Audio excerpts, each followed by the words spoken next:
हरि ओम। हरि ओम. नारायणं नमस्कृत्य नरं चैव नरोत्तमं देवीं सरस्वतीं व्यासं ततो जयमुदीरयेत्। वसुदेवसुतं देवं कंसचानूरमर्दनं देवकी परमानन्दं कृष्णं वन्दे जगद्गुरुं। मूकं करोति वाचालं पङ्गुं लङ्घयते गिरिं यत्कृपातमहं वन्दे परमानन्दमाधवं परमानन्दमाधवम्। हरि ओम. हरि ओम. गेल्या वेळेला म्हणजे गेल्या आठवड्यामध्ये आपण 14, 15 आणि 16 असे 3 श्लोक बघितले. 16वा आपला पूर्ण व्हायचा आहे, 16वा अर्धा झालाय. तर आपण त्याची रिव्हिजन करून मग पुढे जाऊ. 14वा श्लोक वाचते मी. मात्रा स्पर्शास्तु कौन्तेय शीतोष्ण सुख दुःखदाः आगमापायिनो नित्यास्तांस्ति तिक्षस्व भारत. हे कौन्तेय म्हणजे हे कुंतीपुत्रा, मात्रा स्पर्शाः तू इंद्रियांचे सृष्टीशी होणारे स्पर्श, तर शीतोष्ण सुख दुःखदाः म्हणजे शीत उष्ण अशा सापेक्ष द्वंद्व संवेदनांमधून सुख दुःख देणारे, आगमापायिनः अनित्याः येणारे जाणारे अनित्य स्वरूपाचे आहेत. तान तितिक्षस्व भारत, हे भारता त्यांना तू सहन कर. इथला सगळ्यात महत्वाचा शब्द आहे मात्रा स्पर्श. हा तिथपासून आपण सुरुवात केली होती. मात्रा म्हणजे ज्ञानेंद्रिय, ज्यांच्यामुळे आपल्याला शब्द स्पर्श रूप रस गंध हे सगळे विषय समजून घेता येतात, त्यांचं आकलन होतं. मग या विषयांचं जेव्हा इंद्रियांशी संयोग होतो म्हणजे स्पर्श, म्हणजे मात्रा स्पर्श जेव्हा होतो तेव्हा काय होतं, तेव्हा आपल्याला शीत उष्ण कडू गोड अशा विविध संवेदनांचा अनुभव येतो. आणि मग त्या सगळ्या संवेदनांना आपलं मन सुख दुःखाच्या रूपामध्ये प्रतिक्रिया व्यक्त करतं. कारण काही गोष्टी आपल्याला आवडतात, काही गोष्टी आवडत नाही. तर हे जे असतात ही अनुभूती आणि त्यांना दिलेलं, मनाने दिलेलं जे प्रतिक्रिया, तर हे कसं असतं, अनित्य स्वरूपाचं असतं. आणि त्याच्यामुळे ते सतत बदलणारं असतं. म्हणजे मात्रा स्पर्शामुळे काय होतं, एक तर शीत उष्ण सुख दुःख, म्हणजे पहिलं विशेषण जे हे केलंय, शीतोष्ण सुख दुःख दाहा. शीत उष्ण ही द्वंद्व आणि त्याच्यातून निर्माण होणारी सुख आणि दुःख या संवेदना, हे निर्माण होतं. आणि ते सतत एकाच प्रकारचं नसतं, ते सतत बदलत असतं. वेगवेगळ्या ह्याच्यावर अवलंबून असतं ते, कधी परिस्थितीवर, कधी काळानुरूप, कधी व्यक्तीनुरूप, या सगळ्या संवेदना आणि त्यांना येणाऱ्या प्रतिक्रिया हे बदलत असतं. म्हणून पुढची 2 विशेषणं वापरली. आगमापायिनः म्हणजे येणारे जाणाऱ्या, आणि अनित्याः म्हणजे नित्य जे नाही ते. पण मग हे अनुभव येणं आणि हे सगळे बदल घडणं, ही गोष्ट मात्र ज्या एका नित्य तत्वामुळे घडते ते मात्र आपल्याला दिसत नाही. असं का? तर त्याचं कारण ज्ञानेश्वरीत सांगितलं होतं की आपण इंद्रियांच्या खूप अधीन होतो. आणि इंद्रियांच्या अधीन झाल्यामुळे वास्तविक जीवात्मा हा स्वामी आहे, इंद्रिय हे त्याची सेवक आहेत. पण स्वामी सेवकाच्या अधीन होऊन जातो. त्याच्यामुळे मग ते सेवक त्याला कधी सुखात घालतात तर कधी दुःखात घालतात. तर खरं तर सेवकांचं काम काय आहे? स्वामीला सतत आनंद देणं. तरीही हे सेवक असं असं कसं करतात? कधी सुख तर कधी दुःख का आणतात? त्याच्यावर पण उत्तर दिलंय ज्ञानेश्वर महाराजांनी की ते एकनिष्ठ नाहीत. आणि मग प्रत्येक विषय हा कसा द्वंद्व निर्माण करणारे अनुभव करतो. त्याच्या आपण सर्व ओव्या वाचल्या होत्या की सुगंध दुर्गंध, सुगंध अनुकूल, दुर्गंध प्रतिकूल प्रतिक्रिया निर्माण करतो. स्पर्श खरखरीत असेल किंवा मऊ असेल किंवा रसनेच्या ठिकाणी कडू गोड या संवेदना निर्माण होतात. त्वचेच्या ठिकाणी थंड आणि उष्ण अशा प्रतिक्रिया निर्माण होतात. अशा प्रकारे. तर थोडक्यामध्ये हे सगळ्याच संवेदना हे मात्रा स्पर्शाने निर्माण होणाऱ्या हे अनुभव हे तात्पुरते असतात, सतत बदलणारे असतात. आणि म्हणून त्याला श्रीकृष्ण काय सांगतात की हे सगळं येणारं जाणारं आहे, त्यामुळे ते तू सहन कर. तितिक्षस्व भारत. तितिक्षा हा गुण आपण बघितला होता. त्याच्या निमित्ताने आपण षट साधन संपत्ती पण बघितली होती. आणि तितिक्षेची व्याख्या पण आपण बघितली होती, की सर्व दुःखांना, कुठल्याही दुःखाला प्रतिकार न करता आणि त्याची चिंता न करता, त्याच्याविषयी आरडाओरडा, उद्वेग व्यक्त न करता अत्यंत शांतपणे त्या संकटाला सामोरं जाणं किंवा त्या परिस्थितीला सामोरं जाणं म्हणजे तितिक्षा. आणि तितिक्षा केल्यामुळे काय होतं, तर इंद्रिय आणि विषय आपल्याला संसारामध्ये अडकवून ठेवू शकत नाही आणि त्यामुळे नित्य तत्वाकडे लक्ष देण्यासाठी आपल्याला चित्त मोकळं ठेवलं जातं. आपण त्या ठिकाणी परमपूज्य कलावती देवी यांच्या लहानपणची पण एक गोष्ट ऐकली होती, की त्या इतक्या लहान वयात सुद्धा त्यांच्या अंगी तो कसा तितिक्षा हा गुण पराकोटीचा होता. आणि त्याच्याकरता त्यांनी काय केलं, त्यांनाही थंडी वाजत नव्हती का, त्या तर लहान होत्या, त्यांनाही शरीर होतं आणि थंडी होतीच, मग थंडी लागत नव्हती असं नाही, पण त्या थंडीकडे लक्ष जाणार नाही यासाठी त्यांनी स्तोत्र पठण म्हणजे कुठल्या तरी अधिक चांगल्या गोष्टीकडे त्यांनी आपलं लक्ष वळवलं होतं. आणि जाणीवपूर्वक की आपण तिथे समुद्र स्नानाला जातो आहोत, तर ते पुण्य मिळवण्यासाठी. मग कुठलीही उच्च गोष्ट मिळवायची असेल तर आपल्या शरीराला थोडे कष्ट पडणारच, हे त्यांनी स्वीकारलंही होतं. आणि मग ते स्वीकारण्याची त्यांनी एक व्यावहारिक युक्ती पण केली होती, की ते स्तोत्र पठण करत, जे त्यांचं पठण होतं ते सगळं करत करत त्यांचं लक्ष त्यांनी त्याच्यावर खेळवलं होतं, जेणेकरून त्यांना थंडीचा त्रास कमी होईल. ह्या उदाहरणामधून आपण ही गोष्ट शिकण्यासारखी आहे, की आपल्या रोजच्या जीवनामध्ये अनेक द्वंद्वांना, प्रतिकूल परिस्थितींना आपल्याला जेव्हा सामोरं जावं लागतं, तेव्हा आपण काय करायचं? हा संदेशच जणू काही आपल्याला अर्जुनाच्या माध्यमातून श्रीकृष्णाने या श्लोकात दिलेला आहे. या श्लोकामध्ये आपल्याला हे दाखवलंय, की सूक्ष्म देहापासून आणि त्याच्यामध्ये जे काही निर्माण होतात विकार. आता इथे मनाची सुख दुःख आहेत की नाही, मन हा सूक्ष्म शरीराचा एक भाग आहे. तेही आपण बघितलं होतं. सूक्ष्म शरीराचे 17 अवयव, 5 ज्ञानेंद्रिय, 5 कर्मेंद्रिय, 5 प्राण, मन आणि बुद्धी. ह्या कशातही विकार निर्माण झाला तर तरीही त्याचा आत्म्यावरती काही परिणाम होत नाही. आणि मागच्या श्लोकामध्ये म्हणजे 13व्या श्लोकामध्ये देहिनोऽस्मिन् यथा देहे कौमारं यौवनं जरा, या श्लोकामध्ये आपण काय बघितलं होतं, की स्थूल देहामध्ये जे काही बदल घडतात त्याचा आत्म्यावरती काहीही परिणाम होत नाही. म्हणजे देहातले बदल पण नाहीच आणि एक देह सोडून दुसरा देह घेणं यांनी सुद्धा आत्म्याला काही फरक पडत नाही. इथपर्यंत आत्मा हा स्थूल देहापासून अलिप्त आहे, हे आपण बघितलं. तसंच द्वंद्व म्हणजे काय हे बघितलं. आणि द्वंद्व म्हणजे दोन पराकोटीच्या वेगळ्या वेगळ्या एक्स्ट्रीम कंडिशन्स आणि त्या सहन करण्यामुळे साधकाला कुठला लाभ होतो तो 15व्या श्लोकात आपल्याला सांगितलाय. त्या 15वा श्लोक म्हण.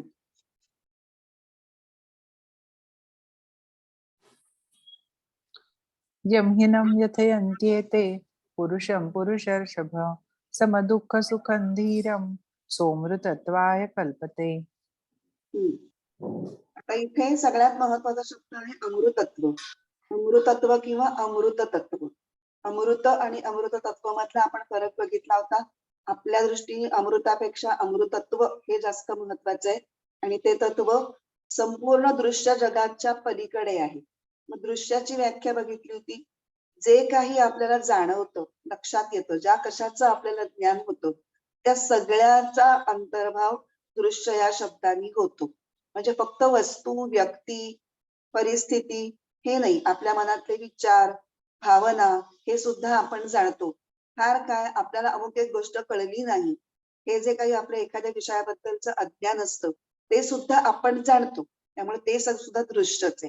पण मग हे जाणण्यासाठी, दृश्य वस्तू जाणण्यासाठी कुठल्या 2 गोष्टी आवश्यक असतात?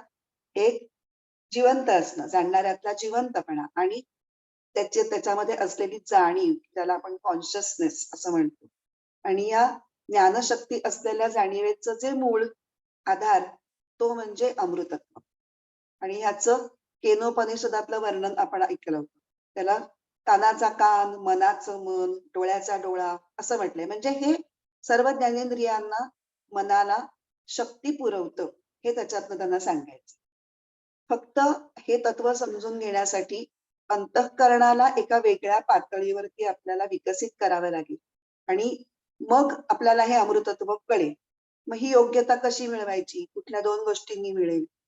त्याचं इथेच दिलेलं आहे. यौहिनौ व्यथयन्त्येते आणि समदुःख सुखम धीरम, या दोन गोष्टींनी ही पात्रता आपल्या मनाची, अंतःकरणाची ही मिळवता येते. यम एते विषयाः न व्यथयन्ति, म्हणजे ज्या व्यक्तीला हे विषय अस्वस्थ करत नाही. कुणाला हे विषय अस्वस्थ करत नाही? की जे इंद्रिय ही बहिर्मुख आहेतच आणि ती आपापल्या विषयांच्याकडे धावणारच आहेत. हे ज्यांना माहिती असतं तेच त्या विषयांच्या धावेकडून आपलं लक्ष दुसरीकडे वळवू शकतात आणि त्यांना भीक घालत नाही. ते इंद्रियांच्या डिमांड सारख्या चालू असतात ना, हे हवं, ते हवं, हे नको, ते नको. त्या सगळ्यातून बाहेर तेच पडू शकतात. ज्यांना आत काहीतरी अधिक महत्वाचं आहे याची जाणीव झालेली असते, तेच बाहेरून आपलं लक्ष आत वळवू शकते. आणि त्याच्याचमुळे ते सुख आणि दुःख हे दोन्ही समान धैर्याने त्याला सामोरं जाऊ शकतात. म्हणजे त्याला सुख दुःख होत नाही असं नाही, पण ते सुख दुःखांच्या लाटांमध्ये ते वाहून जात नाही. आपल्याला मागच्या ह्याच्यात सांगितलं तितिक्षस्व, ती तितिक्षा त्यांच्या अंगी चांगल्या पद्धतीने मांडलेली असते. त्यामुळे ते सुख दुःखांना निवांतपणे सामोरे जातात. आणि त्याच्यामुळे काय होतं, त्याचं अत्यंत सोप्या शब्दात वर्णन ज्ञानेश्वरीमध्ये केलेलं आहे, की जो तितिक्षा अंगी बाणवून सुख दुःखामध्ये समान राहतो, त्यांना ज्ञानेश्वर महाराज म्हणतात की त्याला गर्भवास सोसावा लागत नाही. याचा अर्थ काय, की त्याला पुनर्जन्म येत नाही. पुनर्जन्म काय येतो, जर आपल्या वासना अपूर्ण असतील तर. ज्यांची वासनांची गाठोडी भरलेली आहेत त्यांना पुढचे पुढचे जन्म येणार. जे आपले सुख दुःख आपल्या समोर शांतपणे सहन करतात आणि विषयांच्या मागे धावत नाही, त्यांचं काय होतं, त्यांच्या नवीन वासना निर्माण होत नाही आणि त्यामुळे त्यांचं गाठोडं हळूहळू कमी व्हायला मदत होते आणि म्हणून त्यांना पुढचा जन्म येणार नाही. या अर्थाने गर्भवास सोसावा लागणार नाही असं म्हणतात. आणि म्हणून इथे पुरुषर्षभ असं वापरलेलं आहे विशेषण. ह्याच्यामध्ये अर्जुनाचं वीर म्हणून जो तो श्रेष्ठ आहे ते तर आहेच, पण त्याचं कौतुक करणं हा फक्त इथे उद्देश नाहीये. तर तुला पुरुषांमध्ये म्हणजे अशा धीर पुरुषांमध्ये तुला श्रेष्ठ व्हायचं असेल तर तुझं अंतःकरण तुला डेव्हलप करावे लागेल, अशी एक सूचना भगवंत अर्जुनाला देत आहे. आता आपण पुढचा श्लोक वाचू. याच्यामध्ये म्हणजे आता 14 आणि 15 या दोन श्लोकामध्ये काय सांगितलं, की परमतत्व अनुभवण्याची योग्यता कशी प्राप्त होते किंवा कोणाला प्राप्त होते, त्यासाठी काय करावं लागतं हे सांगितलं. आता पुढच्या श्लोकापासून परमात्म तत्वाचं प्रत्यक्ष वर्णन सुरू करणार आहे. 16वा श्लोक. नासतो विद्यते भावो नाभावो विद्यते सतः उभयोरपि दृष्टोऽन्तस्तनयोस्तत्त्वदर्शिभिः. आधी आपण याचा अन्वय आणि अर्थ वाचू. असतः भाव हा न विद्यते. असतला भाव म्हणजे शाश्वत अस्तित्व असत नाही तू, आणि सतः अभाव हा न विद्यते. सत म्हणजे नित्य तत्वाचा अभाव कधीही कुठेही असत नाही. अनयोः उभयोः अपि, या दोघांचेही अंतः म्हणजे अंतिम स्वरूप तत्वदर्शीभिः दृष्टः, तत्वदर्शी ज्ञानी व्यक्तींनी जाणलेले आहे. असतला भाव म्हणजे अस्तित्व नाही आणि सतला अभाव नाही. आणि तो अभाव नाही म्हणजे कसा, कधीच नाही आणि कुठेच नाही. या दोघांचं अंत म्हणजे अंतिम स्वरूप किंवा परिणाम हे जे जाणतात त्यांना तत्वदर्शी असं म्हटलेलं आहे. आता आपण याच्यामधले सुरुवात केली होती आपण बघायला. मूळ महत्वाचे शब्द आहेत सत, असत आणि अभाव. हे 3 शब्द आपल्याला व्यवस्थित कळले की या श्लोकाचा आपल्याला अर्थ कळणार आहे. मग भाव म्हणजे अस्तित्व आणि अभाव म्हणजे अस्तित्व नसणे. मग आपण अभावाचे 4 प्रकार बघितले होते. प्रागभाव म्हणजे वस्तू निर्माण होण्याच्या आधी त्याचा जो अभाव असतो तो. तद्भंसाभाव, वस्तू नष्ट झाल्यानंतर तिचा जो अभाव निर्माण होतो तो. प्रागभाव आणि प्रध्वंसाभाव. एक वस्तू दुसऱ्या वस्तूत नसते, त्याला म्हणायचं अन्योन्याभाव. आणि अत्यंताभाव म्हणजे वस्तू नसणेच. कधीच आणि कुठेच जेव्हा वस्तू अस्तित्वात नसते तेव्हा त्याचा अत्यंताभाव आहे असं म्हणतो. तर अत्यंताभावाबद्दल आपल्याला शंका येते की हे म्हणण्याची काय गरज आहे. तर असत ह्या शब्दाची जी व्याख्या केलेली आहे याच्यासाठी तो अत्यंताभाव लागतो. असतची काय व्याख्या केली की ज्याचा नेहमी अत्यंताभाव असतो त्या गोष्टीला असत म्हणतात. म्हणजे जी गोष्ट कधीच अस्तित्वात नसते थोडक्यात त्याला असत म्हणतात. त्याची उदाहरणं आपण बघितली होती. ही उदाहरणं आपल्याला व्यवहारात सापडत नाही, ती फक्त कवी कल्पना म्हणून कुठेतरी ह्याच्यामध्ये आलेली असतात, साहित्यामध्ये कुठेतरी दिसतात. लाईक आकाशपुष्प किंवा वंध्यापुत्र म्हणजे वान स्त्रीचा मुलगा. आता जिला मुलं होणारच नाही तिच्या मुलाबद्दल आपण काय बोलणार? सशाचं शिंग. आणि ही सुद्धा टिपिकली शास्त्रांमध्ये दिलेली उदाहरणं आहेत. पण ह्याची आणखीन उदाहरणं देऊच शकत नाही कोणी. त्यामुळे हीच उदाहरणं कंपल्सरी द्यावी लागतात. हे असत बद्दल झालं. मग आता पुढे सत. सतचं आपण डेफिनेशन केली होती की सत म्हणजे ज्याला कुठलाच अभाव कधीच नसतो. ही डेफिनेशन इथे दिलेली आहे बरं का, आपल्या श्लोकात पण दिलेली आहे. सतः अभावः न विद्यते. कुठलाही अभाव कधीही असत नाही. मग आता हे आपले 4 जे अभाव आहेत ते त्याला नाही. कारण की आपण बघितलं होतं मागे सुद्धा, सत म्हणजे जे त्रिकाला बाधित ज्याचं अस्तित्व आहे. म्हणजे काल, आज आणि उद्या. म्हणजे भूतकाळ, वर्तमान काळ आणि भविष्यकाळ. या तीनही काळामध्ये ज्याचं अस्तित्व नित्य असतं आणि ते तसंच असतं. त्यात काही बदल नसतो. काल जसं होतं तसंच आज, आज जसं होतं तसंच उद्या. नित्य अस्तित्व असल्यामुळे त्याला उत्पत्तीच नाही ना. उत्पत्ती नाही त्यामुळे त्याला प्रागभाव नाही. ते नष्ट होत नाही त्यामुळे त्याला प्रध्वंसाभाव नाही. आणि ते प्रत्येक वस्तूत असतं त्यामुळे त्याला अन्योन्याभावही नाही. म्हणजे 3 अभाव तर रूल आउटच झाले. आणि ते नेहमीच असतं म्हटल्यामुळे अत्यंताभाव असण्याचा काही प्रश्नच उद्भवत नाही. म्हणजे ही डेफिनेशन आपली आपण सिद्ध केली की सत वस्तूला एकही अभाव, या 4 एकही अभाव नसतो.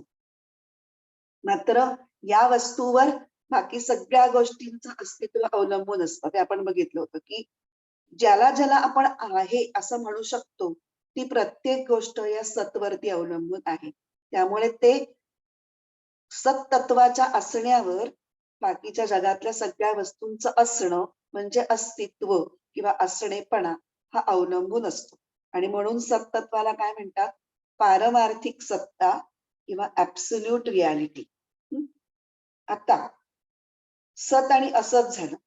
पण आपण व्यवहारामध्ये ज्या विविध गोष्टी पाहतो, ऐकतो किंवा त्याच्याशी आपला संपर्क येतो, आपण व्यवहारात ज्या गोष्टी वापरतो, अनुभव घेतो, त्यांच्या अस्तित्वाबद्दल काय?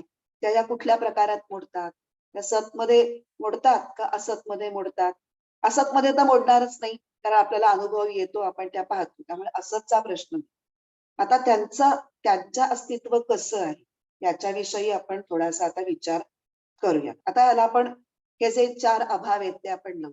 आता व्यवहारातल्या सगळ्या गोष्टी कधीतरी जन्माला येतात, मग त्या काही काळ टिकतात, त्याच्यामध्ये त्यांचे काही बदल होतात आणि मग काही एका विशिष्ट काळानंतर त्या नाश होतात. हे त्यांचं स्वरूप आपल्या परिचयाचे. अगदी आपल्या सकट सगळ्यांना हे लागू आहे. म्हणजे काय? कधीतरी निर्माण होतात म्हणजे त्यांना प्रागभाव असतो. निर्माण होण्यापूर्वी अभाव असतो, त्याला प्रागभाव म्हणजे प्रागभाव त्याला अप्लाय होतो. कधीतरी नाश होतात म्हणजे प्रध्वंसाभाव सुद्धा त्यांना अप्लाय होतो. एक वस्तू दुसऱ्यात नसते म्हणजे अन्योन्याभाव सुद्धा अप्लाय होतो. मग कुठला अप्लाय होत नाही? अत्यंताभाव. कारण त्या वस्तू अस्तित्वात असतात, त्या सगळ्यांना जाणवतात, अनुभवायला येतात. त्यामुळे अत्यंताभाव सोडला तर बाकीचे 3ही अभाव त्यांना लागू होतात. त्यामुळे ते सतच्या डेफिनेशन मध्ये बसत नाही. आणि अत्यंताभाव लागू होत नसल्यामुळे त्या असतच्याही डेफिनेशन मध्ये बसत नाही. म्हणजे आता ते काय झालं? ना सत ना असत. मग त्यांना काय म्हणायचं? त्यांना एक वेगळं नाव दिलंय, मिथ्या. तर त्याला काही जण नुसतं मिथ्या म्हणतात किंवा काही जण मिथ्या असत असं म्हणतात. फक्त सत आणि असत पेक्षा वेगळे आहेत एवढं लक्षात ठेवायचं. आणि यांची लक्षणं काय? ते उत्पन्न होतात, बदलतात आणि नाश होतात. आणि ह्याला म्हणायचं व्यावहारिक सत्ता. कारण व्यवहारामध्ये आपल्याला ते लक्षात येतं, आपण त्यांचा वापर करतो. आता अजून एक प्रकारचं अस्तित्व आहे, त्याचं नाव आहे प्रातिभासिक सत्ता. आता ह्याच्यासाठी म्हणजे ह्याचं अस्तित्व समजून घेण्यासाठी या सत्तेचं आपण 2 प्रकारची उदाहरणं घेणार. पहिलं उदाहरण आहे स्वप्नाचं. स्वप्नामध्ये आपण वाघ पाहिला आणि खूप घाबरलो, किंवा स्वप्नात आपल्याला खूप मुलं झाली आणि आपल्याला खूप चिंता निर्माण झाली की अरे बापरे, आता या मुलांचं पालन पोषण कसं करणार. पण जेव्हा स्वप्न संपतं तेव्हा ही वाघाची भीती पण संपते किंवा त्या मुलांची चिंता पण संपते. म्हणजे स्वप्न जोपर्यंत चालू आहे तोपर्यंतच त्या वाघाचं किंवा त्या मुलांचं अस्तित्व आणि त्या चिंतेचं आणि त्या भीतीचंही अस्तित्व तोपर्यंतच आहे. मग या प्रकारच्या अस्तित्वाला काय म्हणायचं? भासमान. भासमान अस्तित्व, इल्युजरी एक्झिस्टन्स. आता दुसरं जे मी उदाहरण देणार आहे ना, ते वेदांतातलं एकदम क्लासिक टिपिकल एक्झाम्पल आहे की ज्याच्याशिवाय कुठलाही शास्त्र ग्रंथ पूर्ण झालेला नाही. त्याला रज्जू सर्पाचं उदाहरण म्हणतात. अंधारामध्ये एखादी दोरी पडलीये आणि अपुऱ्या प्रकाशामुळे एखाद्या माणसाची त्याच्यावर नजर गेली तर त्याला एकदम तो सापच वाटला आणि तो घाबरला. मग साप साप म्हणून ओरडायला लागला आणि या माझ्या मदतीला, कोणीतरी काठी आणा, असं करून तो घाबरून ओरडाआरडा करायला लागला. कुठेतरी एक जण धावत आला, त्याच्या हातात काठी होती आणि त्याच्या हातात टॉर्चही होता. कुठे आहे साप? अरे तो काय तिकडे, असं म्हणणार त्यांनी त्या दिशेला टॉर्चचा प्रकाश मारला आणि त्या प्रकाशात त्याला दोरी दिसली. अरे वेड्या, तो काही साप नाहीये, ती दोरी आहे. ज्या क्षणी त्या टॉर्चचा प्रकाश त्याच्यावर पडला त्या क्षणी जो आत्ता भीतीने गांगरलेला होता तो एकदम शांत आला. अरे दोरी आहे होय, मग काहीच प्रॉब्लेम नाही. तर जोपर्यंत प्रकाश नाही तोपर्यंतच त्या सापाचं अस्तित्व आहे, तोपर्यंतच तो भास टिकतो. तर हे भासमान अस्तित्वाचं अजून एक उदाहरण. आणि या दोन्हींची सत्ता कुठली? प्रातिभासिक. आता ह्याचं वैशिष्ट्य काय? तर एकतर भासमान गोष्टींचं अस्तित्व हे भ्रमाचा जेवढा काळ असतो तेवढ्या पुरेसच असतं, ही एक वैशिष्ट्य. आणि दुसरं वैशिष्ट्य काय आहे की भ्रम झालेली जी व्यक्ती आहे त्याच्या पुरेसच ते अस्तित्व असतं, इतरांसाठी नसतं. आता या प्रकारच्या अस्तित्वाला सुद्धा मिथ्या असत हेच नाव आहे. तर दोन्हीही मिथ्या असत आहेत. मग ही दोन वेगवेगळी का केली असावीत बरं? म्हणजे प्रातिभासिक सत्ता वेगळी आणि व्यावहारिक सत्ता वेगळी. कसं आहे, सामान्य व्यक्तींसाठी स्वप्न हे स्वप्न आहे आणि हा ते खोटच होतं हे ऍक्सेप्ट करणं खूप सोपं आहे. किंवा आत्ताच्या सुद्धा केसमध्ये अरे अंधारामुळे तसं झालं होय, हे समजून घेणं आणि ऍक्सेप्ट करणं हे सोपं आहे की हे अस्तित्व भासमान आहे, तात्पुरतं आहे. पण वेदांताच्या खऱ्या थिअरी प्रमाणे जो सगळं आपल्याला दृश्य जग दिसत आहे ते सुद्धा वास्तविक नाहीच आहे, ते भासतच आहे. हे आपण ऍक्सेप्ट करू शकत नाही, कारण आपण त्या जगाचा एक पार्ट आहोत, त्या जगामध्ये राहतो. आणि दुसरं म्हणजे ह्या प्रातिभासिक सत्तेचं कसं आहे की मला जे स्वप्न दिसतं ते तुला दिसत नाही, तुला दिसेल ते मला दिसणार नाही. किंवा मला भ्रम वाटला लांबून वाळूत पडलेला तो शिंपला मला चांदीसारखा वाटला, तू जवळ होतीस तुला तो शिंपलाच दिसला. ह्याच्यात फरक राहतो. पण व्यावहारिक सत्तेमध्ये ज्या गोष्टी आहेत त्या सगळ्यांना सारख्याच दिसतात ना. एक आंब्याचं झाड असेल तर मी आणि संजना दोघी जणी त्याला आंब्याचंच झाड म्हणतो, की मी आंब्याचं झाड म्हणते आणि तो चिक्कूचं झाड म्हणते, असं नाही होत. मग तिथे सगळ्यांसाठी काही गोष्टी सारख्या असतात. मग त्याच्यात काहीतरी बायफर्केशन राहावं आणि सामान्य माणसाला जे दिसतं, तो ज्या जगात वावरतो ते जग सुद्धा सिद्ध व्हायला पाहिजे. म्हणून शंकराचार्यांनी ही व्यावहारिक सत्ता हा शब्द आणि ती कन्सेप्ट अस्तित्वात आणली. कारण नाहीतर तुम्ही थिअरी मांडली की ब्रह्मसत्यम जगन मिथ्या, ते जे ब्रह्म सत्य आहे ते कधीच कोणाला दिसलं नाही.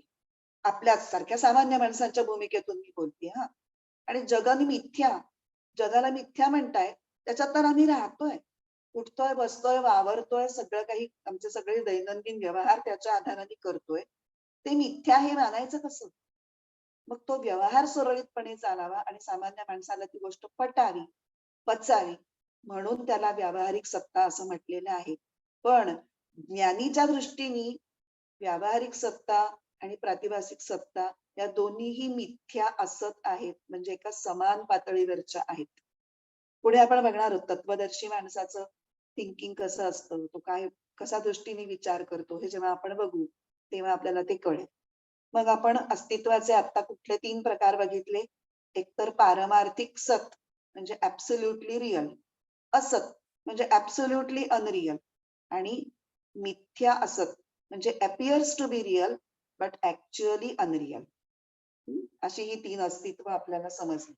आता मिथ्या शब्दाविषयी अजून एक महत्वाची गोष्ट आपण आता शिकणार, कारण ती जी कॅरेक्टरिस्टिक आहे मिथ्या वस्तूंची ती खूप महत्वाची आहे. कसं असतं की मिथ्या वस्तूंचा अनुभव तर येतो, पण त्यांचं सत्य काहीतरी वेगळंच असतं. म्हणजे आता इथे आपण रज्जू सर्पाचं जर उदाहरण बघितलं तर सर्प दिसतोय, पण सर्पाचं सत्य काय आहे? दोरी. जर अंधारात दोरी पडली नसती तर तिथे सर्पाची उत्पत्तीच झाली नसती. म्हणजे ते जे भासमान अस्तित्व आहे सर्प, त्या मिथ्या सर्पाच्या अस्तित्वासाठी तिथे सत्यात दोरी असणं हे फार गरजेचं आहे. म्हणून ते जे सत्य असतं, मिथ्या वस्तूचं जे खरं सत्य, त्याला म्हणायचं अधिष्ठान किंवा आधार. अधिष्ठान या शब्दाचा अर्थच आधार असा आहे. आणि गंमत म्हणजे मिथ्या वस्तू जरी खोटी असली किंवा भासमान असली तरी तिचं अधिष्ठान जे आहे ते मात्र सत्य असतं. ही खूप फंडामेंटल गोष्ट आहे जी आपल्याला कायम लक्षात ठेवायला पाहिजे. आणि त्यामुळेच आता प्रपंच रूपी जो मिथ्या असत आहे त्याच्या मुळाशी काहीतरी सत्य असलं पाहिजे, कारण मिथ्या वस्तूचं सत्य काहीतरी असतं आणि त्याला आपण अधिष्ठान म्हणतो. मग त्याचं अधिष्ठान काय आहे? ते आहे सत्तत्व. म्हणून प्रपंचातल्या मिथ्या असतला सत्तत्वाचं असत्य अधिष्ठान असतं, आणि हे फक्त ज्ञानी लोक जाणतात. आणि म्हणून त्यांना म्हणतात तत्वदर्शी. तत्व हा शब्द कसा बनलाय? तत्व म्हणजे ते, आणि त्व म्हणजे पण. प्रत्येक वस्तूचं वस्तूपण म्हणजे त्या गोष्टीचं तत्व, आणि ते जो बघू शकतो तो तत्वदर्शी. बघू शकतो म्हणजे इथे डोळ्यांनी बघणं अपेक्षित नाहीये ना, जाणणं, बुद्धीने जाणणं, विचारांनी जाणू जो शकतो. आणि म्हणून ही लोक जी असतात तत्वदर्शी, त्यांना एक विशेष बुद्धिमत्ता असण्याची गरज असते. त्यांचं अंतःकरण हे अधिक प्रगल्भ असण्याची गरज असते. आणि मग या ज्ञानी मंडळींना मग अधिष्ठानाचं भान कसं असतं ते आता आपण ज्ञानेश्वरीतल्या ओव्यांवरून पाहू. ते त्याच्यात खूप छान सांगितलेलं आहे. ओव्या क्रमांक 125 ते 132.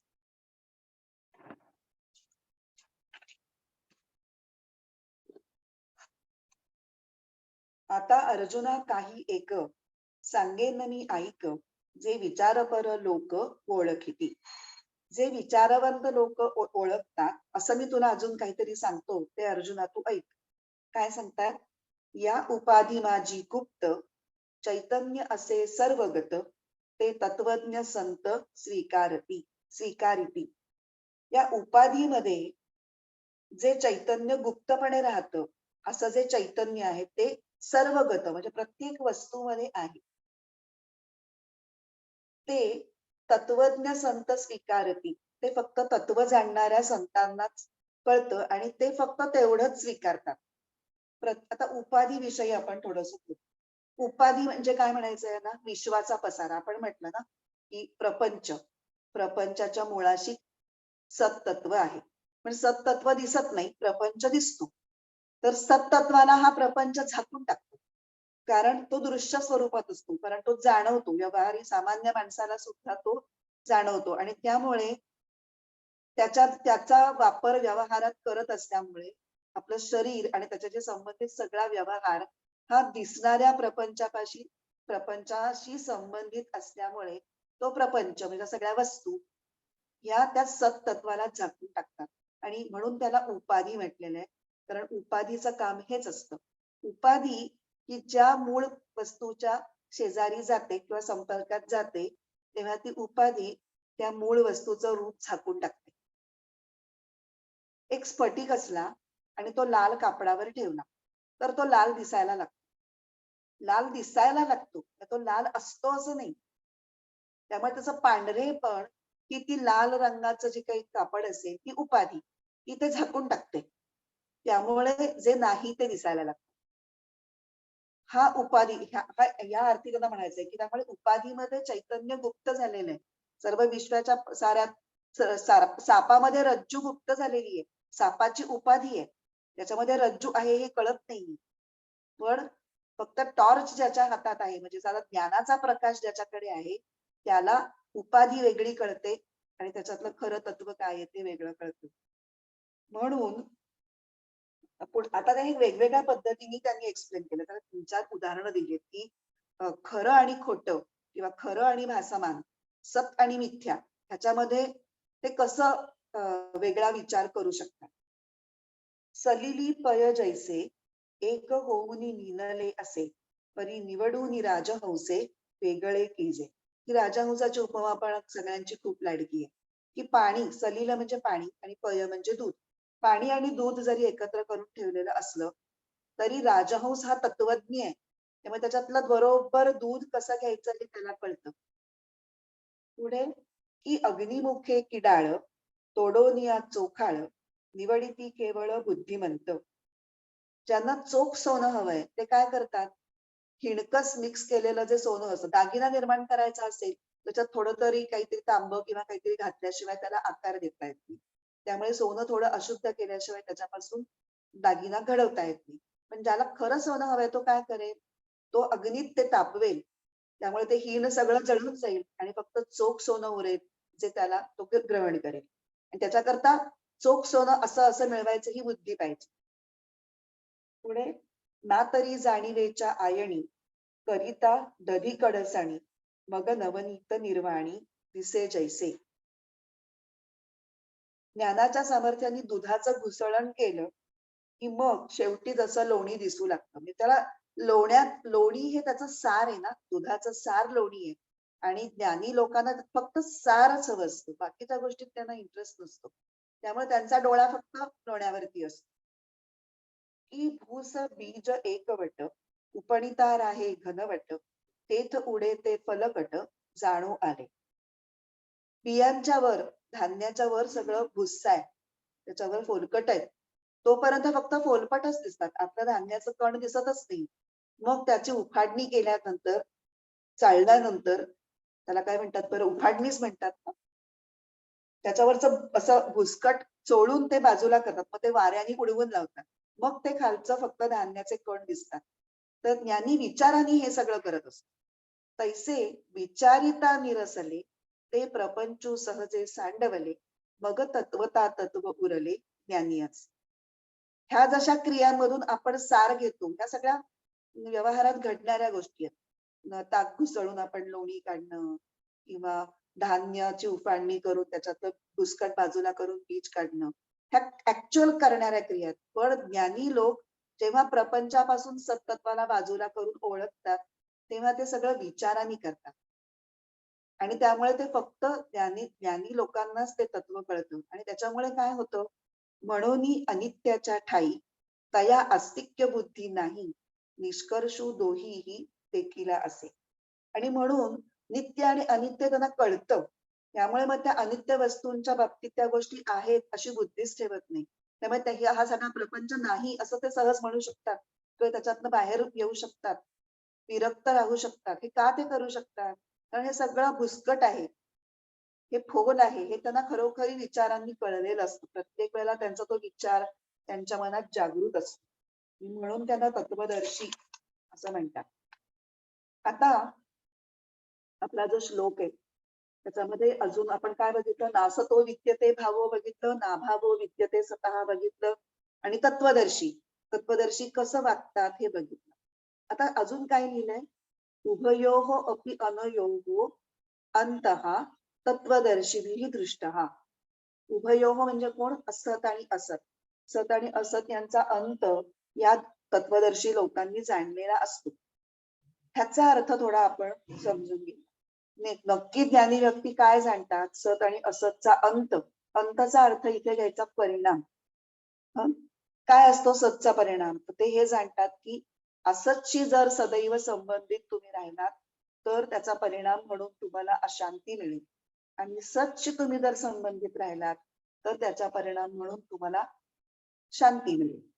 असतमुळे अशांती, सतमुळे शांती. आणि याचं कारण काय, तर असतचा जो परिणाम असतो, असतशी संबंधित राहिल्यामुळे आपण विषयांच्या संबंधात राहतो, आणि ते विषय आगमापायीनः आणि अनित्याः असतात. त्यामुळे ते मर्यादित असतात. त्यांच्यापासून ज्या अनुभूती आपल्याला मिळतात त्या सतत बदलणाऱ्या, मर्यादित असतात, थोड्या काळाकरता असतात. हे ज्ञानींनाच काय, पण आपल्याला सुद्धा कळतं. आपल्याला माहिती असतं सुखासाठी एखादी गोष्ट आपण करायला गेलो तर त्याच्यातनं सुख मिळतं, कदाचित थोडाच वेळ मिळतो. त्याच्या पाठोपाठ पुन्हा नवीन काहीतरी हवंसं होतच. हा सगळ्यांचाच अनुभव असतो. किंवा कधी कधी उलटाही, की सुख मिळण्याच्या ऐवजी दुःखच मिळतं. अरे काय करून बसतो मी, हे हवं होतं त्याच्या जागी हेच मिळालं, असे सुद्धा आपल्याला पुष्कळ वेळेला अनुभव घेतात. पण सतचं मात्र काय आहे? सत अनंत आहे आणि त्याची जी ज्ञानमय अनुभूती आहे ती सुख दुःखांच्या पलीकडे तुम्हाला नेणारी असते. आणि त्यामुळे सतची जर तुम्ही संबंधित झालात किंवा संबंधित राहू शकलात तर तुम्हाला शाश्वत समाधान मिळतं. आणि हे फक्त ज्ञानींनीच अनुभवलेलं असतं. हे समजल्यामुळे ते काय करतात, तर ते असतला साध्य मानतात आणि सतला साध्य म्हणतात आणि असतला साधन म्हणतात. म्हणजे काय मिळवायचंय तर सत, आणि ते कशाच्या सहाय्याने मिळवायचंय म्हणजे साधन.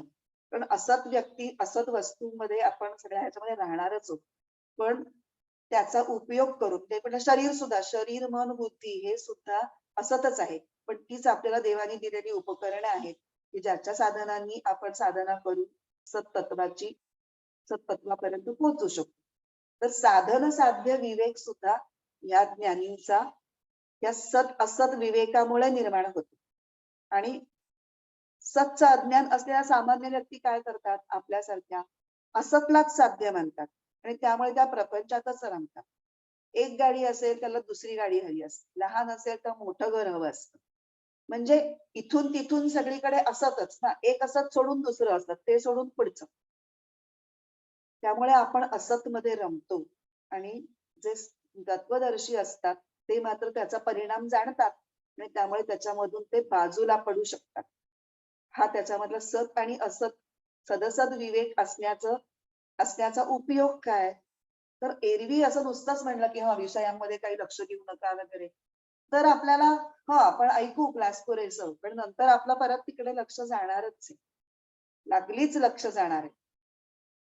तर ते आपल्याला जेव्हा खऱ्या अर्थाने कळेल की हे किती वरवरचं आहे आणि हा विचार सतत आपल्या मनामध्ये जर राहिला तर आपण काही प्रमाणात अधूनमधून तरी निवृत्त होऊ शकेल. निदान गरजेच्या वेळी जरी आपण निवृत्त होऊ शकलो तरी खूप आहे. आणि म्हणून हीच गोष्ट दासबोधामध्ये समर्थ रामदासांनी खूप छान सांगितलेली आहे. ते म्हणतात, दासबोध दशक 6 आणि समास 9. गुप्त आहे उदंड धन, काये जाणती सेवक जन, तयास आहे तज्ञान बाह्याकाराचे. उदंड धन आहे पण ते सगळं गुप्त आहे. त्यामुळे सेवक जन म्हणजे सामान्य लोक. सामान्य लोकांना त्याची काही कल्पनाच नाहीये. त्यांना काय कळतंय, फक्त बाह्य आकार कळतंय, त्यामुळे त्याच्यातच ते गुरफटलेले राहतात. गुप्त ठेविले उदंड अर्थ आणि प्रगट दिसती पदार्थ, शहाणे शोधिती स्वार्थ जो अंतरी असे. शहाणे लोक मात्र काय करतात, त्याच्या वस्तूच्या पलीकडे जातात. त्याच्या आत काय आहे, प्रत्येकाच्या आत चैतन्य आहे, त्या चैतन्याकडेच लक्ष देऊया, हे शहाणे असल्यामुळे त्यांना कळतं. पैसे ज्ञाते ते समर्थ, तेही ओळखीला परमार्थ, इतर ते करीती स्वार्थ दृश्य पदार्थांचा. इथे ज्ञानी आणि अज्ञानी यांच्या व्यवहारामधला फरक, आणि तो व्यवहारातला फरक त्यांची जाणीवच वेगळी आहे, त्याच्यामुळे तो आलेला आहे. म्हणून आपली जाणीव अधिकाधिक उच्च पातळीवर नेण्यासाठी प्रयत्न करायला हवे. मतात ज्ञानी पुरुषांनी तसा सत आणि असतचा मतितार्थ जाणला तसा तो आपणही जाणला पाहिजे, असा या श्लोकाचा खरं म्हणजे अर्थ आहे. तर आता आपण परत एकदा हा श्लोक म्हणूया. आपण आता ही जरा एक पद्धत हे करूया की पहिल्यांदा जेव्हा आपण श्लोक वाचतो तेव्हा आपल्याला काही माहिती नसतं, मग मध्ये विवेचन झालं की ते लक्षात ठेवून तो श्लोक पुन्हा एकदा वाचायचा शेवटी. 16वा. नासतो विद्यते भावो ना भावो विद्यते सतः, उभयोरपि दृष्टोऽन्तस्त्वनयोस्तत्त्वदर्शिभिः. हम्म. आता पुढचा पण वाच, आपण पुढचा आता घेऊया. 17. अविनाशी तु तद्विद्धि येन सर्वमिदं ततं विनाशमव्ययस्यास्य न कश्चित् कर्तुमर्हति. हा आपल्याला नव्याने घ्यायचा, त्यामुळे आपण पद वगैरे फोडूयात त्याची. अविनाशी तू तद विद्धि येन सर्वम इदं ततं विनाशम अव्ययस्य अस्य न कश्चित न कहाचित कर्तुम अर्हति. आता अन्वय. अविनाशी तू तत्विधी, अविनाशी तर त्यालाच जाण, येन इदम सर्वम ततम, ज्याने हे सर्व विश्व व्यापले आहे. ततम म्हणजे व्यापले. अस्य अव्ययस्य विनाशम, या अव्यय तत्वाचा विनाश कर्तुम करण्यासाठी कश्चित न अर्हति, कोणीही समर्थ नाही. ज्याने हे सगळं विश्व व्यापलेलं आहे त्यालाच तू अविनाशी जाण, आणि या अव्यय तत्वाचा विनाश करायला कोणीही समर्थ नाही, असा झाला त्याचा अर्थ. तर याच्यामध्ये जर बघितलं तर सत्तत्वाची किंवा परब्रह्माची 2 लक्षणं सांगितलेली आहेत. पहिलं की ते अविनाशी आहे, आणि दुसरं सगळं विश्व हे या अविनाशी तत्वांनी व्यापलेलं आहे. आणि इथे शब्द काय वापरले? तद्विधी, म्हणजे ते तू जाण. हे मुद्दाम सांगण्याचं कारण काय आहे की हा विषय खूप सूक्ष्म आहे, तो लक्षपूर्वक ऐकायला पाहिजे. म्हणून अर्जुनाचं अगदी लक्ष वेधून त्याला ते दाखवतात की आता मी तुला काहीतरी महत्वाचं सांगतोय, त्याच्याकडे लक्ष दे आणि ते तू जाणून घे. म्हणून ते तद्विधी हे शब्द वापरलेले. आता आपण पहिलं लक्षण कुठलं आहे? अविनाशी. या अविनाशीत्वाबद्दल थोडंसं बोलूया. अविनाशी म्हणजे काय?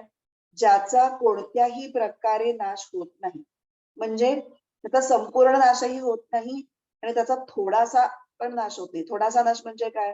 की एका गोष्टीचं दुसऱ्या गोष्टीत रूपांतर झालं तर पहिल्या स्वरूपाचा नाश झाला म्हणजे थोडासा नाश, अशाही प्रकारचा नाश होत नाही. त्याचं उदाहरण काय? पाण्याची वाफ होणं किंवा बर्फात पाण्याचा बर्फ होणं. या दोन्हीमध्ये रूपांतर झाल्यानंतर पहिल्या गोष्टीचं स्वरूप बदलतं, स्वरूपाचा नाश होतो. तशाही प्रकारचा नाश इथे होत नाही. किंवा ते तात्पुरता. आणि दुधाचं दही जेव्हा होतं तेव्हा दुधाचा कायमस्वरूपी नाश होतो आणि दही तयार होतो. असा कायमचाही नाश या तत्वामध्ये होत नाही. आता अविनाशित्व ह्याचं एक फार वेगळ्या पद्धतीने विवेचन डॉक्टर शंकर अभ्यंकर यांनी केलेलं आहे. त्यांनी काय सांगतात की कुठल्याही गोष्टीचा जर नाश व्हायचा असेल तो 6 प्रकारांनी होतो. म्हणजे मॅक्सिमम 6 प्रकारांनी कुठल्याही गोष्टीचा नाश होऊ शकतो. त्या कुठल्या? एक तर पदार्थ आपलाच नाश पावतो कधीतरी, कारण जन्माला आलेला आहे किंवा उत्पन्न झालेला तो कधीतरी नाश होणारच आहे. तो असाच आपला नाश. पहिलं. दुसरं, दुसऱ्या कोणीतरी येऊन त्याचा नाश करतो. तिसरं, ज्याच्या आश्रयाने तो राहत असतो पदार्थ, त्याच्या आश्रयाचा नाश झाल्यामुळे त्या पदार्थाचा नाश. चौथं, त्याच्याशी संबंधित जी गोष्ट असते त्याचा नाश झाल्यामुळे या पदार्थाचा नाश. पाचवं, त्या पदार्थाचा कारणाचा नाश झाल्यामुळे त्याचा नाश होतो. आणि 6वं, त्याच्या कार्याचा नाश झाल्यामुळे त्या पदार्थाचा नाश होतो. आता आपण एक उदाहरण घेऊन हे समजून. एक बोट आहे, तर ती अनेक वर्ष वापरली, मग ती गंजली आणि निरुपयोगी झाली, नाश पावली. तर हा आपापलाच त्या वस्तूचा, त्या बोटीचा आपोआपच नाश झाला. आता दुसऱ्याकडून नाश होईल. ती बोट जेव्हा समुद्रामध्ये असेल तेव्हा हिमनगावरती आपटली आणि आपटून फुटली आणि फुटली, तर हा बाहेरच्या गोष्टीचा त्याच्यावरती नाश होण्यासाठी उपयोग झाला. आता बोटीचा आश्रय काय असतो? समुद्र. त्या समुद्रामध्येच जर वादळ आलं तर त्या वादळामध्ये ती बोट बुडली, तर आश्रयाचा नाश झाल्यामुळे ती बुडली. आश्रयामध्ये काहीतरी प्रॉब्लेम झाल्यामुळे ती बुडली. आता बोटीवरती उतारू असतात, म्हणजे सगळे प्रवासी असतात. बोट बुडली की बोटीशी संबंधित असल्यामुळे तेही बुडतात, त्यामुळे एकमेकांशी त्यांचा संबंध असतो, अशा 2 गोष्टींचा नाश होतो. आता बोटीचं कारण काय? म्हणजे बोट तरंगते कशामुळे? तर त्यात काहीतरी तरंगण्याची एक व्यवस्था असते, सिस्टीम असते. ती सिस्टीम हे त्याचं कारण आहे. ती सिस्टीम जोपर्यंत कार्यरत असते तोपर्यंत बोट तरंगते. त्या सिस्टीम मध्ये बिघाड झाला की बोट बुडते. म्हणजे कारणाचा नाश झाल्यामुळे बोट बुडाली. आणि तरंगणे हे कार्य आहे. तरंगणे हे कुठल्याही कारणामुळे जरी होऊ शकलं नाही बोटीचं, तर बोट बुडते. असं त्यांनी 6 6 जे नाश होण्याचे मार्ग ते बोटीच्या उदाहरणाला अप्लाय करून दाखवले की या पद्धतीने कुठल्या तरी एका पद्धतीने कुठलीही व्यक्ती विश्वातली ही नाश होते. पण आता हेच जर 6 प्रकार आपण आत्म्याला अप्लाय करायला प्रयत्न केला तर ते होतील का ते बघायला पाहिजे. आता पहिलंच आहे स्वतःचा स्वतःच नाश होतो. आता आपण बघितलंय सत्तत्वाची व्याख्या ते कधीच नाश पावत नाही. त्यामुळे पहिला तर आपापला नाश होण्याचा प्रश्न येतच नाही, कारण तर त्रिकाला बाधित अस्तित्व त्याला आहे. दुसऱ्याकडून नाश होण्याच्या बाबतीत काय, आता सगळ्यात सर्वत्र सर्व काळ सर्वदा ही एकच वस्तू व्यापून राहिलेली आहे, तर दुसरं काही नाहीच आहे. म्हणजे एकमेवा द्वितीय हे तत्व आहे, तो कोण त्याचा नाश करणार? त्यामुळे दुसरी पॉसिबिलिटी नाही. आता आश्रय, तर सत्तत्व हेच मुळी सगळ्यांचा आश्रय आहे, त्याला कोणाचा आश्रय नाहीच आहे. त्यामुळे आश्रयाचा नाश होणं आणि त्याच्यामुळे सत्तत्वाचा नाश होणं शक्य नाही. मग चौथं, ज्याच्याशी संबंधित गोष्ट नाश झाल्यामुळे आता सत्तत्व हे निर्विकार आहे, अलिप्त आहे. त्यामुळे अख्खा विश्वाचा डोलारा जरी त्याच्या आधारावर असला तरीही त्याचं काहीही झालं, अगदी प्रलय जरी झाला तरी सत्तत्वामध्ये काहीही होत नाही. आणि कारण, आता आत्म्याला मुळी कारणच नाहीये, कारण तो अनादी आहे. त्यामुळे कारणाच्या नाशाने याचा नाश होण्याचा प्रश्न नाही. आणि कारण नाही, की प्रत्येक गोष्ट जी अनादी आहे ती अनंत असते. कारण नाही त्यामुळे कार्य नाही, त्यामुळे कार्याच्या नाशामुळे सत्तत्वाचा नाश होण्याचं काही कारण नाही. असं स्टेप बाय स्टेप आत्मा कसा अविनाशी आहे हे आता आपण सिद्ध केले. दुसरं एक अजून त्यांनी वापरलंय इथे विशेषण अव्यय. ते अव्यय विशेषण कशासाठी वापरलंय, तर आत्म्याचं अविनाशित्व हे अजून ठासून किती परिपूर्ण आहे ते अविनाशित्व हे सांगण्यासाठी. कारण अव्यय म्हणजे काय, ज्याचा कधीही व्यय होत नाही, झीज होत नाही. आता झीज ही 2 प्रकारची असते, एकतर ती कायमच होत राहते किंवा ती होते आणि मग भरून निघते. अशा दोन्ही प्रकारची झीज असू शकते. पण ह्या दोन्ही प्रकारची झीज ही आत्म्यामध्ये नाही. तर न भरून येणाऱ्या झीजचं उदाहरण घ्यायचं असेल तर समजा एखादी टेकडी आहे आणि ती आपण दगड किंवा कशा विशिष्ट गोष्ट त्याच्यातनं मिळवण्याकरता मातीसाठी म्हणा, दगडांसाठी म्हणा, खणायला सुरुवात केली. रोज थोडी थोडी थोडी थोडी खणली तर आता ती काही भरून येणार नाही. तर एका पॉइंट ऑफ टाइमला सगळी टेकडी सपाट होऊन जाईल. म्हणजे ह्या प्रकारची अव्ययता, व्ययता म्हणजे ही व्यय दाखवतोय आपण. आणि दुसऱ्या गोष्टीचं की समुद्राच्या पाण्याची वाफ होते, त्याचे ढग होतात, पण नद्या समुद्राला येऊन मिळतात, त्यामुळे ती सगळी झीज भरून पण निघते. त्याचा जो व्यय होतो समुद्राच्या पाण्याचा तो भरून निघतो. पण आत्म्याच्या बाबतीत ह्या दोन्ही प्रकारचा, त्यातला कुठल्याही एकाही प्रकारचा सुद्धा व्यय नसतो. म्हणून आत्म्याचं अविनाशित्व हे अत्यंत प्युअर आहे. आता दुसरा मुद्दा काय आहे, येन सर्वमिदं ततं, सर्व व्यापित्व. या दुसऱ्या मुद्द्याचा ज्ञानेश्वरीमध्ये खूप बारकाईने विचार केला. ओवी आहे 134. हा लोकत्रयाकारू, तो जयाचा विस्तारू, तेथ नामवर्ण आकारू, चिन्ह नाही. याचा अर्थ काय, हा लोकत्रयाचा दृश्य आकार ज्याच्यापासून विस्तारला, हा लोकत्रयाकारू, तो जयाचा विस्तारू, त्याला नाव, रंग आणि रूप वगैरे काही एक लक्षण नाही. आता या गोष्टीतून या ओवीमधून 2 गोष्टी सांगितल्या सर्व व्यापित्वाबद्दल, म्हणजे आत्म्याच्या सर्व व्यापित्वाबद्दल. की एकतर जर हे तत्व सर्वव्यापी असेल तर त्याला विशिष्ट आकार, नाव, रंग हे असून चालणार नाही. कारण हे आलं की त्याला एक मर्यादा येईल. आणि वेगळ्या नावाचं काही ते असू शकत नाही, वेगळ्या रंगाचं ते असू शकत नाही, किंवा त्याला आकार म्हणतात, त्या आकाराच्या बाउंड्रीच्या बाहेर ते नसणार असं म्हणायला जागा होते. म्हणून त्याला कुठला आकार नसलाच पाहिजे.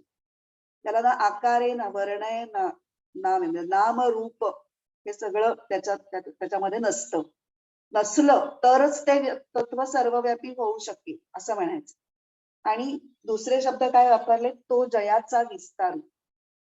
इथे आपण जे म्हणतो की आत्मा किंवा सत्तत्व हे सर्वगत आहे, सर्वव्यापी आहे, विश्वव्यापी आहे. कधी कधी ह्या शब्दांचा थोडासा चुकीचा अर्थ काही लोक काढतात. त्यांचं म्हणणं की विश्व एक वेगळी एंटिटी आहे जी सेपरेटली अस्तित्वात आहे आणि मग हे तत्व त्याच्या आत शिरलं आणि त्या तत्वाने त्याला व्यापलं. तर तसंही म्हणायला जागा राहायला नाही पाहिजे. असं असताना तसं जर म्हटलं तर प्रॉब्लेम येईल ना, की जर विश्व हे स्वतंत्र, विश्वाचं अस्तित्व स्वतंत्र आहे असं म्हणणं, मग ते कुणी निर्माण केलं? सगळे वेगळे वेगळे प्रश्न येतील. म्हणून त्यांनी मुद्दाम काय शब्द वापरले, हा लोकत्रयाकारू तो जयाचा विस्तारू. म्हणजे ते तत्वच विस्तार पाहून वेगळ्या वेगळ्या फॉर्म्स मध्ये वेगळ्या वेगळ्या नेम्सनी ओळखलं जातं. म्हणजे बाहेरून कुठेतरी ते आत प्रवेश करतंय असं नाहीये. त्याच्यापासूनच हे मॅनिफेस्ट झालेलं आहे संपूर्ण वर्ल्ड, असं त्याला तिथे सांगायचं. कारण की हे तत्व एकमेवा द्वितीय आहे असं आपण म्हटलेलं आहे.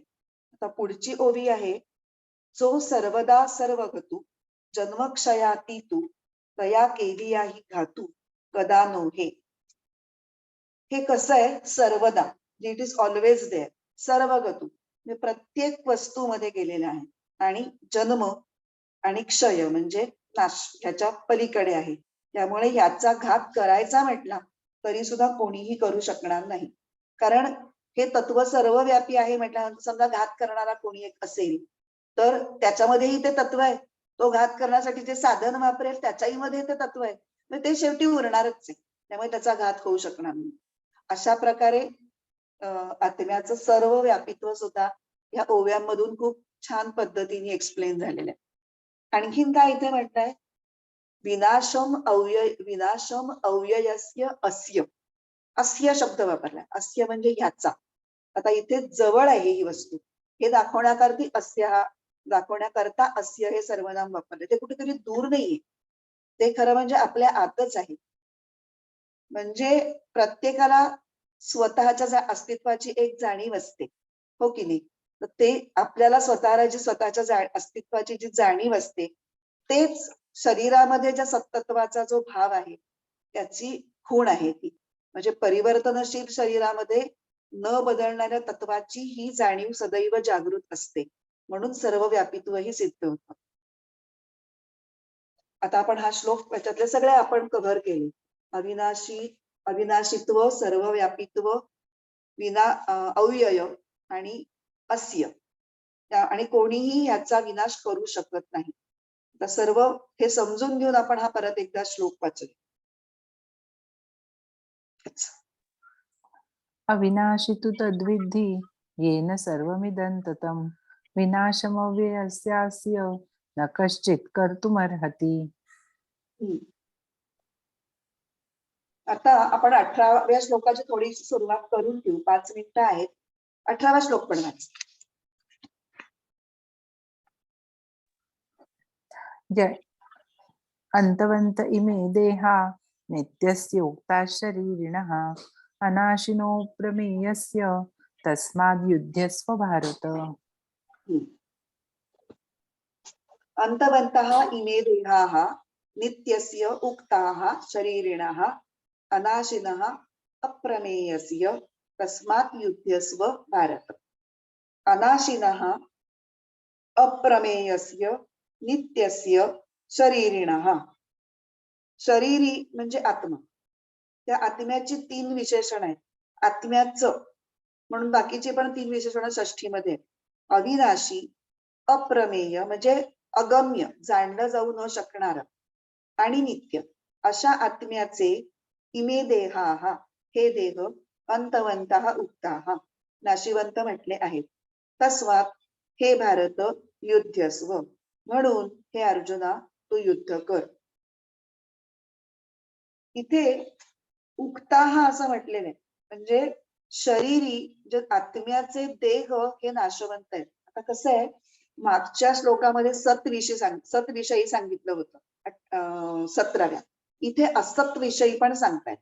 असत पदार्थ काय आहे, तो नाशवंत आहे, आणि ते कोण आहे तर देह. आणि हे कुठेतरी सांगितलेलं आहे. असं तर कुठे सांगितलेलं आहे हे उपनिषदांमध्ये सांगितलेलं आहे. आणि आपण बघितलं सर्वोपनिषदो गावो दोग्धा गोपाल नंदना. जेव्हा आपण सुरुवातीला गीता ध्यान बघितलं होतं, उपनिषदांचं सगळं सार हे या गीतेमध्ये उतरलेलं आहे, काढलेलं आहे. आणि विशेषतः दुसऱ्या अध्यायावर कठोपनिषदातल्या बऱ्याच श्लोकांचा खूप मोठ्या प्रमाणात प्रभाव आहे. पुढे तर आपल्याला पुढचेच काही श्लोक 19-20 आहेत मला वाटतं, की ज्याच्यामध्ये कठोपनिषदातलेच श्लोक एखाद दुसरा शब्द बदलून आलेले आहे. इतकं त्यात उपनिषदांचा प्रभाव त्याच्यावर आहे. त्यामुळे उक्ता हा म्हणजे उपनिषदांमध्ये म्हटलेलं आहे. काय म्हटलेलं आहे की आत्म्याचे म्हणजे आत्मा कसा आहे, नित्य आहे. नित्य अशा आत्म्याचे हे देह हे नाशवंत आहेत. आता इमे देहा हा इथे बहुवचन वापरलेलं आहे. ते बहुवचन का वापरलंय त्याची विविध कारण आहेत. की एकतर युद्धाला जे सगळे सैनिक उभे आहेत, योद्धे उभे आहेत, ह्या सगळ्यांची शरीर अनेक आहेत, अनेक जण उभे आहेत. त्यामुळे इथे हे सांगण्याचा प्रयत्न आहे की तस्मात युद्धस्व भारत. अरे हे शरीर तर नाशवंतच आहेत. तू मारलीस तरच मरणार आहेत असं काही नाही. तू नाही मारलीस तरी पण मरणार आहेत. मग तू कर ना युद्ध, तुझ्या कर्तव्यापालन तरी होईल. अशा पद्धतीने त्याला ते मोटिवेट करण्याचा प्रयत्न करतात. आणि दुसरं जे तात्विक कारण आहे, इमे देहा हा असं म्हणण्याचं. एक तर पहिला म्हणते की एक जीवात्मा धरला तरी त्याचे 3 देह आपण समजतो. स्थूल देह, सूक्ष्म देह आणि कारण देह. हे पण 3 आहेत म्हणजे बहुवचन. आणि अजून एक कारण असं आहे की जी शरीर जे काही सगळं विश्वामध्ये आहे त्या सगळ्यांच्या ठाई एकच आत्मचैतन्य आहे असं आपण म्हणतो आहोत. त्यामुळे सर्व जीवांच्या ठाई एकच चैतन्य आहे हेही त्याच्यातनं सांगायचं. आणि याच चैतन्यामुळे प्रत्येक जीवाला मी आहे अशी स्वतःच्या अस्तित्वाची जाणीव असते. आणि सगळ्यांच्या शरीरात असणारी ही जाणीव ही एकाच स्वरूपाची ही असते. पण अंतःकरणामध्ये जी बुद्धी म्हणजे मन, बुद्धी, चित्त आणि अहंकार, मन, बुद्धी, चित्त, अहंकार म्हणजे अंतःकरणाचे 4 प्रकार. ते बुद्धी आणि अहंकारामुळे ती वेगळी जाणीव राहते. आणि बुद्धी ही प्रत्येक सूक्ष्म शरीरामध्ये वेगळी वेगळी असते. म्हणून प्रत्येकाला आपण वेगळे आहोत अशी एक, किंवा आपल्याला दिसताना सगळे वेगळे आहेत असं जाणवतं. पण चैतन्य तत्व मात्र प्रत्येक ठिकाणी एकच आहे.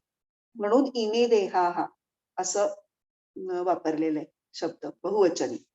आता इथे आत्म्याला अनाशी आणि अप्रमेय आणि नित्य अशी 3 विशेषणं वापरलेली आहेत. त्याच्याविषयी आपण पुढच्या ह्याच्यात बघूया. आपला वेळ आता संपलेला आहे.